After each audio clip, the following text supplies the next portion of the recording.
Bonjour à toutes et tous, on est ravis de vous retrouver pour ce webinaire spécial les résultats 2025 et perspectives 2026 pour les SCPI. Et pour vous présenter ces chiffres, nous avons la chance d'accueillir Agathe. Bonjour Agathe. Bonjour, bonjour à tous. Et donc tu es Chief Data Analyst au sein de Rock Data. Bienvenue. Et puis on a Alexandre, des Account Manager au sein de Rock Data. Bonjour Alexandre. C'est ça, merci beaucoup, d'être ici. Voilà.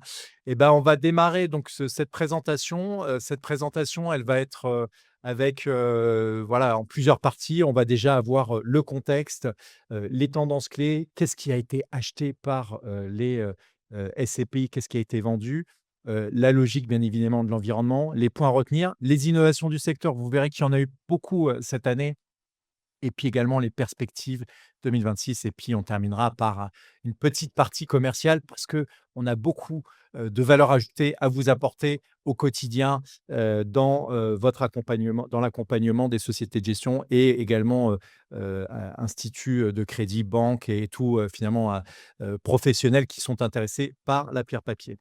Dans le contexte, on va commencer sur les indicateurs économiques. On suit comme chaque trimestre les indicateurs, le taux de chômage qui augmente malheureusement, les défaillances d'entreprises qui sont toujours voilà, en hausse sur un an, 68 000. Également la croissance qu'on va suivre trimestre après trimestre. Voilà. Et ce qu'on voit aussi, ce qu'on va regarder, c'est l'inflation. Mais cette inflation, elle a sans doute un avenir un peu morose dans les prochaines semaines parce que il y a ce sujet finalement de la guerre en Iran, sujet qu'on monitore hein, au sein de Rock Data. On a déjà finalement publié un communiqué de presse auprès de la presse pour un peu donner notre grille de lecture. C'est un peu finalement notre job hein, au sein de Rock Data d'essayer de trouver une lecture des événements. Voilà. Sur les indicateurs immobiliers, on en parle. Moi, j'aime bien dire investir au son du canon, vendre au son du violon. L'année 2021-22, c'était des années qui étaient des années fastes en termes d'acquisition. 2023, 24, 25, c'est plutôt modéré. Mais néanmoins, il y a des bonnes opportunités et on le verra. Alors, on va faire un focus spécial sur la guerre en Iran. Quel impact sur l'immobilier et sur les SCPI? Déjà, il faut clairement avoir ce décryptage macro. L'énergie, le pétrole qui augmente, c'est quoi? C'est derrière, c'est de l'inflation dite importée, c'est des taux directeurs qui peuvent augmenter, c'est un coût du crédit immobilier qui peut augmenter. Et donc, du coup, si le taux du crédit immobilier augmente, ça veut dire qu'on a un pouvoir d'achat immobilier qui se détériore. Et si le pouvoir d'achat immobilier se détériore, eh ben, potentiellement, c'est une pression sur les valeurs immobilières parce que les besoins immobiliers en tant que tels, quand on est une famille, quand on regarde une famille qui a besoin d'avoir voilà, trois chambres, eh bien, si les taux de crédit augmentent, elle continuera d'avoir besoin de ces trois chambres. Donc, en fait, la variable d'ajustement, c'est généralement les valeurs. On a un choc pétrolier qui est bien plus violent qu'en 2022. Plus 50% de valeur sur le Brent, qui est passé de 72 euros à 110 euros le baril, avec un pic à 119 dollars pardon, le 9 mars. Une OAT, donc c'est l'obligation assimilable du Trésor, c'est à quel taux la Banque de France emprunte, 3,63, 33 points de base de plus en une semaine. Et puis ce détroit d'Ormuz que géographiquement on arrive maintenant toutes et tous à géolocaliser, c'est 20% du pétrole mondial qui transite par ce secteur et 90% de trafic en moins. Donc on voit bien que finalement avec ces indicateurs-là, on est vraiment dans finalement une chaîne de transmission, énergie, inflation, taux immobilier qui potentiellement peut être violent sur les baisses de valeur des actifs. Et c'est ce qu'on a connu pendant finalement à la suite du démarrage de la guerre en Ukraine, rappelons-le, qui finalement qui est intervenu et qui a en 2022 et qui a finalement dans les semaines et mois qui ont suivi, eu un impact sur les matières premières. Voilà, alors ce sera, comment dire? Pas forcément la même chose, hein, les contextes géopolitiques ne se ressemblent pas. Néanmoins, il y a des implications qui sont importantes et on a fait un travail avec les équipes, à la fois, j'allais dire d'Agathe et puis, d'Alexandre, qui démontrent notre agilité sur l'analyse des données. On a analysé 50 milliards d'euros de, valeur, soit 2 651 acquisitions et on a essayé de vous montrer une sorte d'analyse entre l'obligation assimilable du Trésor, le taux de distribution de la SCPI, le rendement d'acquisition et la prime de risque SCPI OAT. Et qu'est-ce qu'on voit? C'est que finalement, dans les périodes où l'obligation assimilable du Trésor est importante, est à un niveau élevé, on voit que finalement, c'est les meilleurs coups à faire en fait. Est-ce que, on peut se dire que des taux de crédit bas, est-ce que ça veut dire nécessairement des bonnes acquisitions finalement? C'est ça, exactement. Voilà, donc on se dit il faut investir au son du canon. Peut-être qu'on surachète? Ouais, potentiellement, on peut peut-être suracheter et c'est ce qu'on voit dans ce tableau. Donc, le meilleur point d'entrée en 13 ans, ça a été 2024-2025 selon nos chiffres. Donc, vous voyez à quel point c'est important. Donc, si on veut conserver, cette grille de lecture, c'est important que, on ait ces 4 éléments en tête. On le rappelle, le détroit d'Ormuz, suivre, est-ce que réouverture, fermeture prolongée? Là, on est vraiment en train de vous donner des lunettes pour savoir, en gros, comment ça va aller dans les prochaines semaines. L'OAT 10 ans, la BCE, parce que la BCE, elle va donner des indications, de maintien ou hausse des taux directeurs, qui sont les conditions de financement, qui sont, voilà, qui sont importantes. Et puis après, dernier point, l'inflation sous-jacente. Voilà. Néanmoins, on pense que pour les investisseurs cash, c'est un momentum exceptionnel. Le time to market, n'oubliez pas, qui dit investisseur cash, pas de conditions suspensives de financement. C'est ce que font les investisseurs en SCPI, puisqu'ils achètent cash en conditions suspensives. Agathe, à toi, on va parler des tendances clés. Oui, merci Jonathan. Donc si on regarde un peu les données chiffrées qu'on a sur, le 4e trimestre et sur 2025. Donc premièrement, les données, qu'on va vous présenter, elles portent sur l'analyse de 135 SCPI de rendement, heu, qui vous sont présentées à l'écran. Si on fait un petit zoom sur la collecte, au 4e trimestre 2025, on a 1,3 milliard de collecte, ce qui nous amène à une collecte nette annuelle 2025 de 4,6 milliards. Si on compare, le 4e trimestre 2025 avec le 4e trimestre 2024, on a une hausse de plus de 30 Cette collecte, 2025 sur le 4e trimestre, on voit que le 4e trimestre est plus élevé que le 4e trimestre 2024. Ouais, donc ce qui est plutôt favorable dans un contexte qui a été quand même très dégradé pendant plusieurs années. Exactement. Un petit focus sur la collecte brute cette fois, on arrive à un montant d'1,5 milliard, donc on retrouve notre 1,3 milliard de collecte nette et nos parts en retrait. Donc ce qu'on voit là, c'est que finalement, le 4e trimestre 2025, c'est le meilleur finalement des 2 dernières années. Voilà. En termes à la fois de collecte nette, collecte brute. Oui. Donc c'est quand même un signal comme quoi ça va un peu mieux. C'est ça. On a une courbe de tendance qui est assez, globalement très haussière même. Quand on voit par rapport au premier trimestre 2024, c'est quasiment x2. Exactement. Si on fait maintenant un petit zoom sur, le top 5 des SCPI qui ont le plus collecté cette année au 4e trimestre, on retrouve Quorum Origine, Transition Europe, Comet, Hirokozen et Épargne Pierre Europe. Ces 5 SCPI qui ont le plus collecté, la proportion par rapport à la collecte nette globale est quasiment de la moitié puisqu'on arrive à 45 Maintenant, si on regarde par gérant, sur le 4e trimestre 2025, qui est le graphique à droite, on retrouve 5 sociétés de gestion, qui, englobent plus de la moitié de cette collecte, dont principalement Quorum, Iroko et Alderan. On voit que par rapport au 4e trimestre 2015, on retrouve pas les mêmes sociétés de gestion. On a un changement et une évolution, qu'on voit apparaître à l'écran qui s'est vu sur les 10 dernières années. Ouais, donc ça, on voit bien que finalement les acteurs d'hier, c'était pas les acteurs d'aujourd'hui et les Ça. acteurs d'aujourd'hui, peut-être que ce ne seront pas les acteurs de demain. Et c'est important finalement de bien le lire parce qu'on voit bien qu'il y a beaucoup de choses qui changent et on en a peut-être, on en a parlé au début, tu as dit il y avait 135 SCPI. Finalement, est-ce qu'il y a pas trop de SCPI dans ce marché? Possible. Ouais, c'est possible. Possible. Mais après, en tout cas, on voit quand même qu'il y en a un qui se démarque des autres, qui est toujours là depuis 10 ans, depuis 2015, et Quorum, et qui passe maintenant à la tête du classement, en tout cas. Ouais, donc on voit que comme quoi, finalement, c'est vrai qu'on n'en a pas parlé mais dans la période, où il y avait marqué, neutre, voire, ne pas acheter là dans le tableau qu'on a présenté, c'est une période où Quorum a serré les vis en termes de collecte. Ils ont refusé de la collecte, parce qu'ils voyaient que les acquisitions n'étaient pas là. Donc est-ce que finalement, il n'y a pas un peu cette logique de se dire, heu bah, bien investir, c'est finalement la clé pour l'épargnant parce que si on investit bien, au bon rendement, dans les bonnes conditions, bah, en fait, son fonds, il va être capable de traverser les crises finalement. C'est un peu la morale qu'on retient. Agathe, si on voit un peu la différence entre les SCPI, de sociétés de gestion et de groupes bancaires, qu'est-ce qu'on peut dire?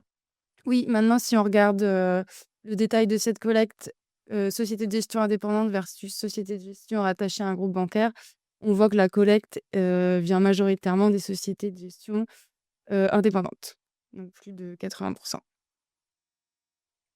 Maintenant, on va passer à l'analyse de la capitalisation. Au 31/12/2025, on était à 86 milliards avec une légère hausse par rapport au quatrième trimestre 2024.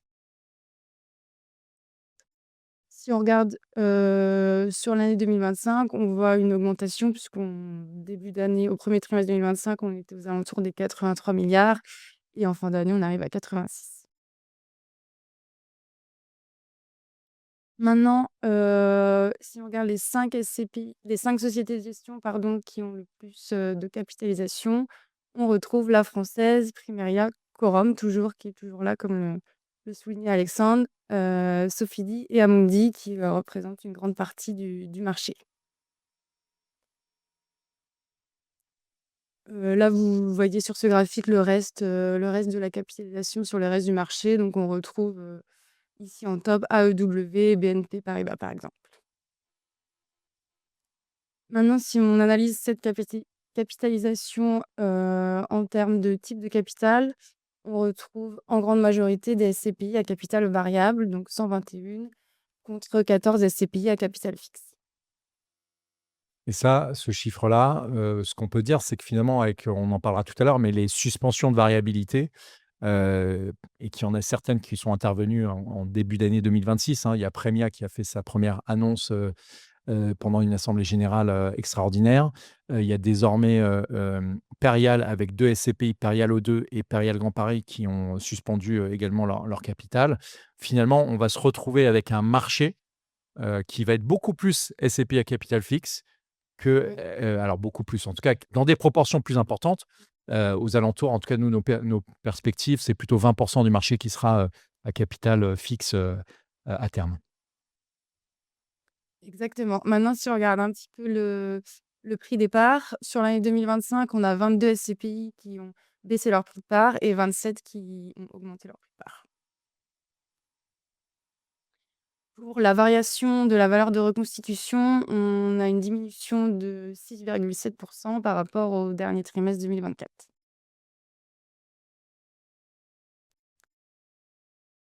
Enfin, sur le nombre d'associés, on a comparé les données avec le 30 juin 2025 puisqu'on n'avait pas assez de données au 30 septembre 2025. Donc Pourquoi on n'a pas assez de données au 30 septembre 2025? certaines, sociétés de gestion retranscrivent ces données-là que sur un pas semestriel ou des fois on a aussi des bulletins semestriels donc pour les comparaisons, là on est obligé de reprendre le 2e Le trimestre. deuxième trimestre. Donc ça, c'est important. Nous, il faut qu'on martèle finalement, vous gérants, ou c'est important que chaque trimestre, vous puissiez communiquer une information qui permette de participer à cette transparence, la transparence du marché de la pierre papier, des SCPI. Mine de rien, c'est intéressant de savoir que chaque trimestre, il y a plus 40 000 associés. Alors, c'est cumulé, donc peut-être parmi ces épargnants, il y en a qui prennent 2 ou 3 SCPI, mais c'est important que finalement les épargnants l'aient bien en tête, et que les sociétés de gestion jouent le jeu de la transparence pour le bénéfice finalement de l'industrie, en fait, hein. Oui, c'est sûr. Pour des soucis de comparaison, c'est toujours utile pour nous d'avoir le plus de données possible et à chaque trimestre.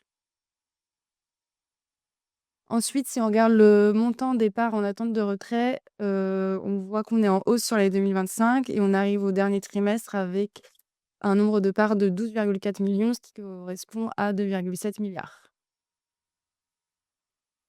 Et ces parts en attente de retrait concernent essentiellement les SCPI de bureau. Maintenant, si on fait un petit focus sur la performance et les autres indicateurs, on a un taux de distribution de 4,9% sur l'année 2025, un taux de distribution brut. Ce taux de distribution par catégorie, il est de 5,96 pour les SCPI diversifiés, donc qui sont les SCPI les plus rentables. Ensuite, on retrouve les SCPI logistique et hôtel et tourisme et commerce, donc qui sont au-dessus de la moyenne. Les SCPI qui sont un petit peu en recul, on retrouve les SCPI de bureau, résidentiel et santé. Sur notre taux d'occupation financier, on arrive à un montant de 94% sur le 4e trimestre 2025, en légère augmentation par rapport au 3e trimestre. Et pour finir sur la partie transaction, donc là, Qu'est-ce qui a été acheté par les gérants de SCPI? La question, c'est ça, c'est on a envie de savoir qu'est-ce qu'ils se sont mis sous la dent pour les comptes des épargnants. alors pour y répondre à cette question, on a réduit un petit peu notre périmètre d'analyse puisqu'on n'avait pas forcément toutes les données qu'on souhaitait dans les bulletins trimestriels. Certaines données sont disponibles que dans les rapports annuels, donc ne sont pas encore publiées. Et certaines sociétés de gestion ne veulent pas communiquer l'adresse de leurs actifs comme Arkéarem et Théorème. Ce qui fait que nous avons revu un petit peu notre périmètre d'analyse à la baisse, mais on a quand même des chiffres à vous présenter. Donc sur la partie acquisition, en 2025, on arrive à un montant de quasiment 5 milliards, on est à 4,7, plus de 400 actifs achetés, plus de 2 millions de mètres carrés. Si on regarde 2025, au 4e trimestre, on avait 1,92 milliard d'investissements. Maintenant, si on fait un petit zoom sur ces investissements et les SCPI qui ont le plus contribué, on retrouve Transition Europe, Quorum Origine, Hirokozen, Remake Lab et Comet. En termes de répartition géographique, on a la moitié des investissements de 2025 qui ont été réalisés à l'étranger et l'autre moitié en France, dont 7% entre Paris et l'Île-de-France. Si on fait un petit focus sur ces investissements à l'étranger, on retrouve en top pays le Royaume-Uni, l'Espagne et l'Italie. Et on a aussi un nouveau marché qui apparaît cette année, qui est les États-Unis, avec des SCPI qui ont acquis des biens aux États-Unis en 2025. En termes de typologie des investissements, on retrouve quasiment à part égale les bureaux et les commerces. Et ensuite, en deuxième vague, on retrouve les SCPI logistiques et la santé. Sur les cessions, cette fois, on arrive à un montant de 2 milliards sur l'année 2025 de montants cédés, donc principalement des bureaux. Et alors ça, c'est important de le dire parce que c'est des niveaux que j'ai rarement vus, 2 milliards. 2 milliards, ça a permis peut-être à certains gérants de dégager de la plus-value, mais il y a aussi des gérants qui ont décidé de le faire pour constituer des fonds de remboursement. Ça, c'est ce qui a un peu été évoqué finalement par beaucoup de gérants. On parlera du fonds de remboursement et de la suspension toujours de la clause de variabilité. Et on voit qu'il y a eu pas mal de bureaux qui ont été cédés, mais il y a aussi beaucoup de bureaux qui ont été achetés. Ça a été un peu... C'est ça. C'est le On paradoxe. va dire que le bureau à la cote et surtout que les demandes de retrait pour le bureau, ça représente 72% de la Ouais, totalité des demandes. Donc, il y a quand même des questions à se poser sur ouais, le bureau. ouais, sur le bureau, mais ce qu'on voit que finalement, c'est que les SCPI diversifiés... En fait, il y a eu quand même pas mal d'acquisitions en bureau, Voilà. mais il y a eu aussi beaucoup de cessions en bureau. Voilà. Et donc, ce qu'on peut voir aussi, alors c'est peut-être une dernière analyse, c'est que le taux d'occupation financier, il s'est quand même apprécié à la fois par les acquisitions d'actifs loués qui ont été réalisées et aussi par la vente d'actifs sans doute vides qui étaient, j'allais dire, voilà, qui ont été vendus par les gérants. Sur la partie environnement, fin décembre, enfin fin 2025, on retrouve 88 SCPI labellisés ISR, donc plus de la moitié.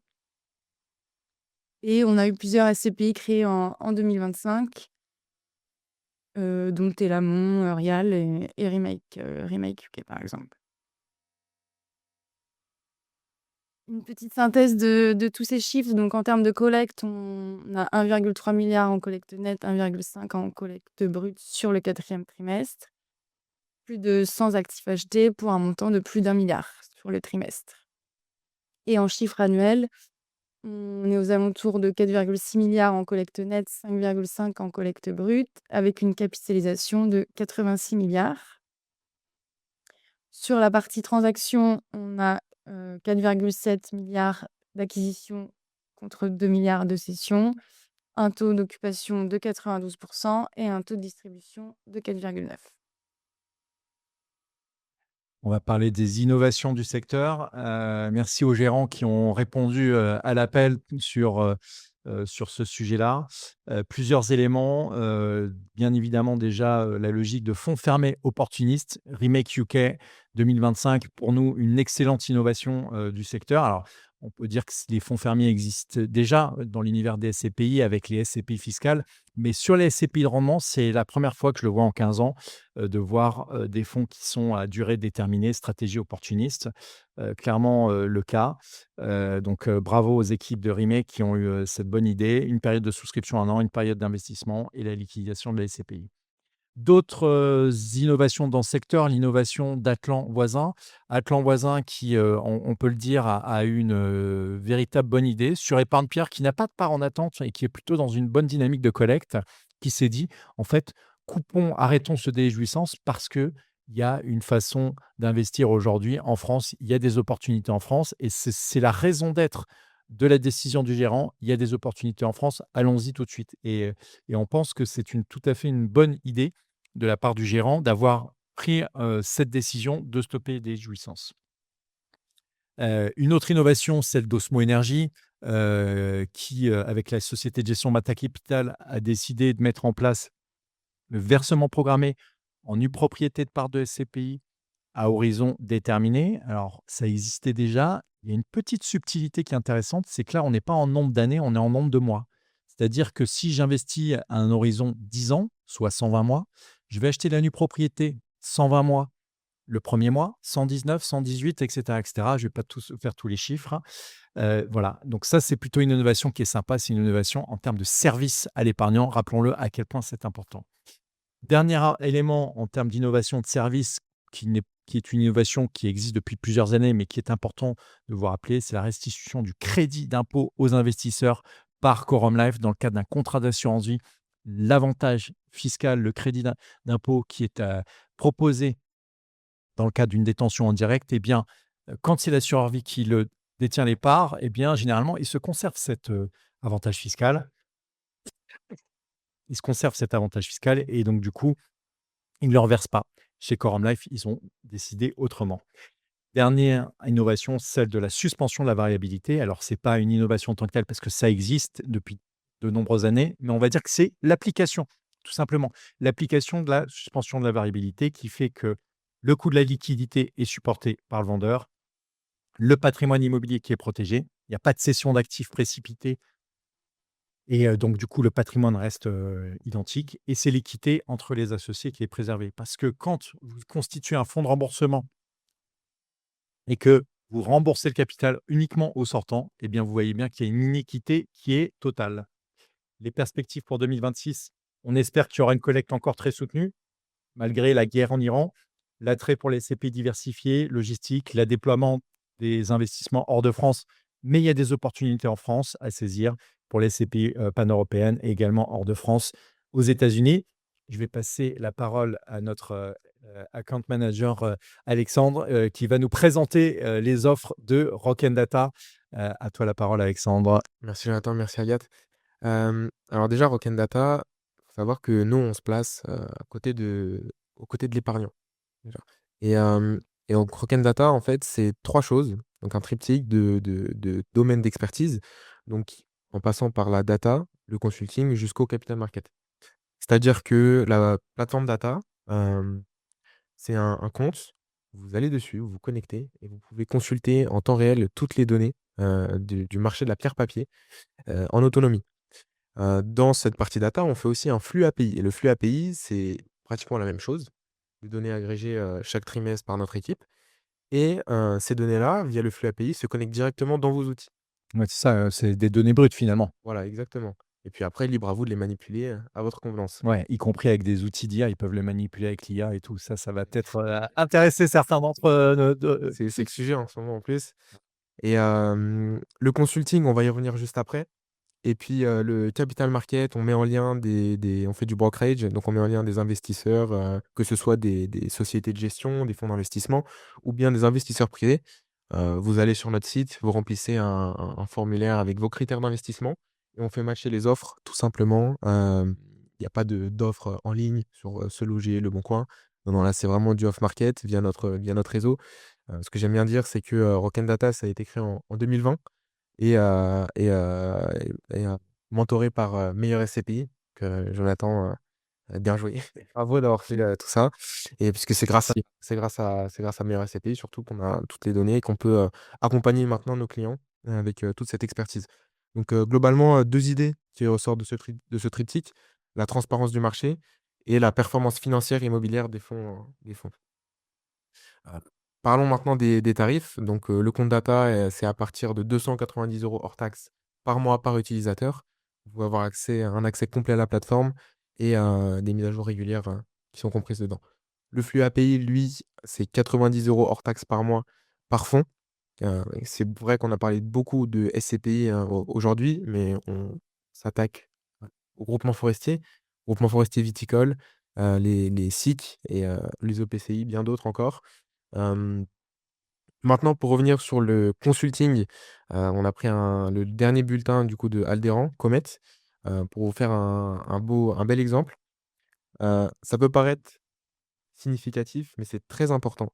Nous, on est vraiment dans une démarche proactive de faire avancer les choses, de faire avancer le marché de la pierre papier. Ici, vous voyez que on vous a mis 3 photos, une photo avant, une photo après et la photo avec le V4 en rouge. Mais qu'est-ce que ça signifie? Le V4, nous, on a une optique d'instaurer un numéro de version. Pourquoi? Parce que, tout simplement pour savoir où on en est lors des publications. Ça peut vous arriver de publier, de vous rendre compte qu'il y a certains éléments qui ont été erronés.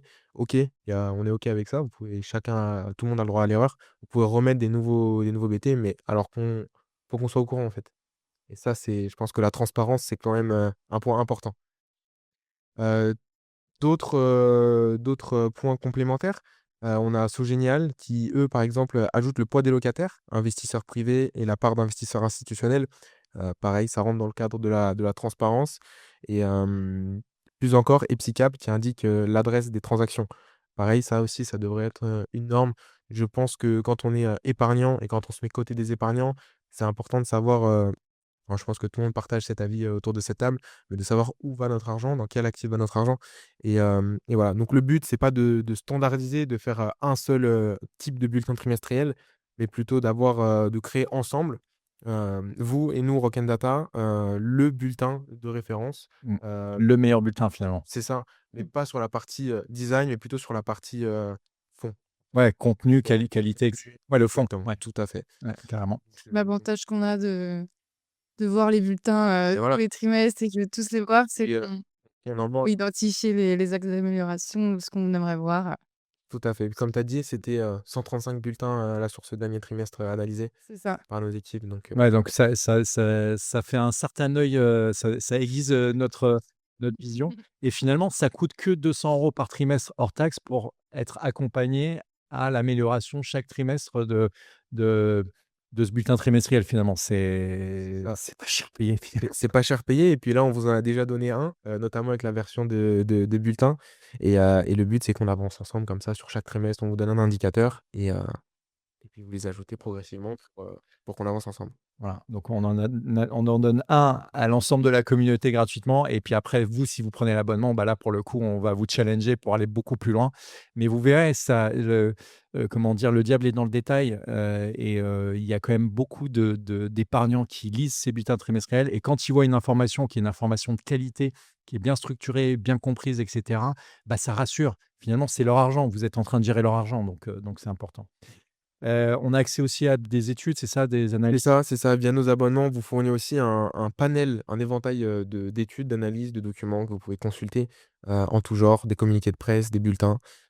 Voilà, tout est disponible, sur le site, sur les abonnements ou alors vous pouvez, nous contacter. Voilà, je laisse les coordonnées, qui s'affichent si jamais vous êtes intéressé, bien évidemment. Si vous voulez tester, comment dire? Nos différents outils, services, on peut vous faire des versions, j'allais dire, accessibles pendant quelques jours pour que vous puissiez comment dire? Prendre la main. Bien évidemment, n'hésitez pas à nous partager vos, convictions, vos réflexions, vos interrogations, pour faire mieux. Comment on peut faire mieux, dans cet univers de la pierre papier?